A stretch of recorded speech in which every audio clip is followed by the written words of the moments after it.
How's it going, everyone? College Lefty, and in this video I'm going to be going over the second inning program, most of the rewards, and talk a little bit about the content drop that we got today in MLB The Show 21.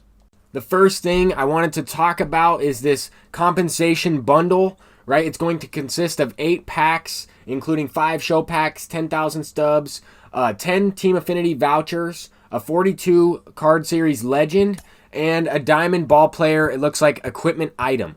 With that said, you are able to earn other rewards throughout the second inning program, but that compensation bundle is available in the pack store until May 17th. Anyway, we also have some great Diamond Classic cards leading up to these final bosses.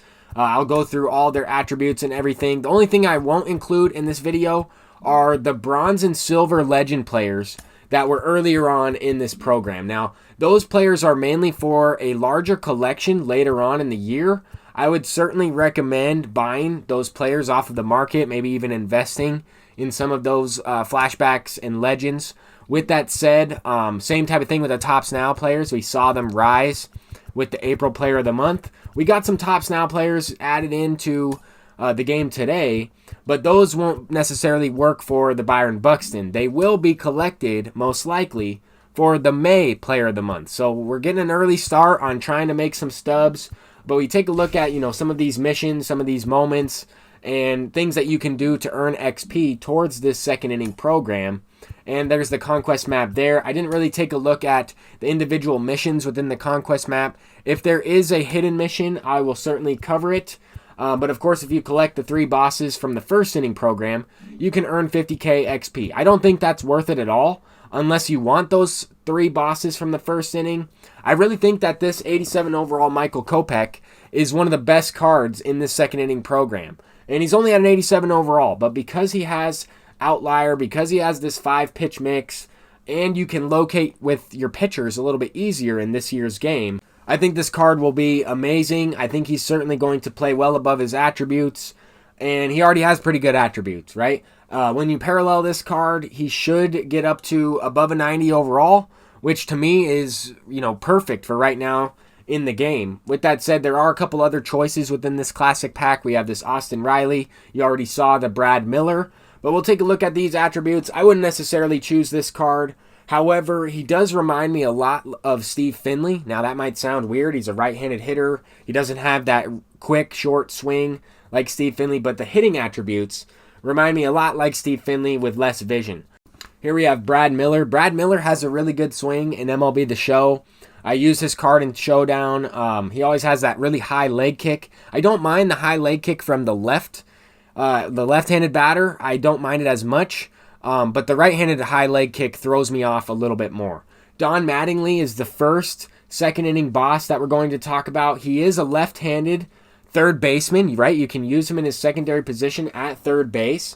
I don't think this card is good, but he will have a lot of value once the third inning program rolls around, right? Because you have to collect these 3 bosses. Not that many people are going to choose that Don Mattingly, and he will go for a lot of stubs once that third inning program launches. If you can get that Don Mattingly for cheap, then I would definitely do it. This Lee Smith card is really good, probably the best card in this program. And I don't know if I really like any of these 3 bosses. None of these bosses are legends that I'm really excited to really try and get right away. These cards are great, right? Jason Bay is a great hitter. As you can see, people have already unlocked these cards. But if I unlocked them, I would sell them immediately, try and get as much stubs as possible. I just don't think that these cards are good for my team personally. If you don't have, the collections done, if you haven't put money into the game, then you will certainly want to get one of those second inning bosses and potentially keep them. With that said, we do have some Tops Now players. Rhys Hoskins is the first one, solid power hitter all around. We have Jordan Luplow, also a power hitter. Has a little bit better fielding, really accurate arm, but not really any arm strength. 62 is very low, but decent speed, not the best outfielder in terms of range. But with that said, we have Travis Shaw as well. This card's always good. Power hitting second baseman, that's probably where I would use this player. Even though he has very low speed, he's not going to have the most range at second base. I think that he has, a similar swing to Joey Gallo's swing last year. with that said, Alex Kirilloff, definitely a solid player. This card had a future star, I believe, or a stage 3 team affinity card from last year. I think it was a future star card, but anyway, we have Alejandro Kirk. I know Kevin G.O.D. will be pumped up about this card.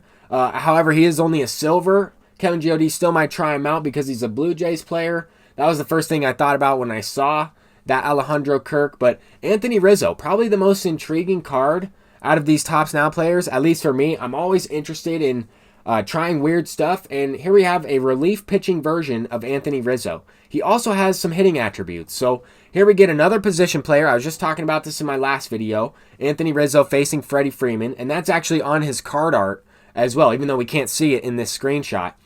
This card's interesting. 80-mile-per-hour fastball with two 68-mile-per-hour breaking balls and pretty decent hits in K per 9. We also got a brand new event. Welcome to the show, Part 3. I'm surprised we have Part 3 to this event, but it looks like we are able to use Legends and Flashbacks in the outfield and Live Series players in the infield. We can have a max team overall of 92, which is much improved from the 85 in the previous 2 events, but these games are also 6 innings. I don't know if I'd necessarily be able to complete them because I keep receiving a blue screen error message around the 6th inning, 7th inning, usually around those innings. So who knows? Hopefully I can participate in a few of those event games. I was hoping for some new rewards for the event. I'm not sure how Miguel Cabrera's price will be affected. I would think that card would double in price towards the end of this Part 3 event, right? We would assume that Part 3 would be the final part of that event, and most people have probably already earned that Miguel Cabrera. So who knows? His price could go up over time throughout Part 3. It's tough to say.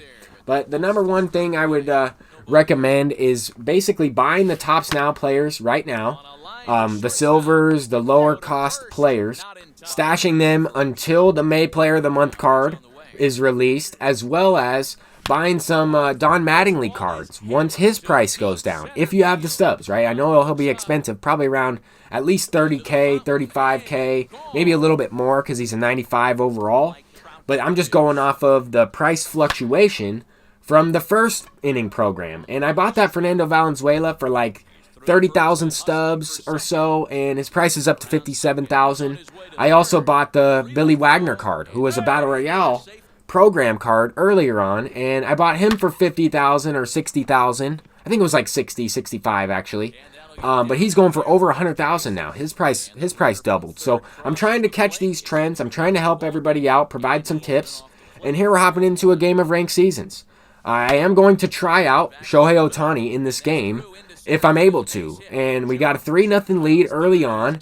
I'm hoping I can score 3 more runs so that I have a 6-run lead. And I'll just go right to Shohei Ohtani as the left fielder off the bench in place of my pitcher. But that didn't work out because this opponent quit. At least we won the game, but I was hoping to use a 2-way star, Babe Ruth or Shohei Ohtani, in that last game. Hopefully it happens soon. I'm College Lefty, and peace out.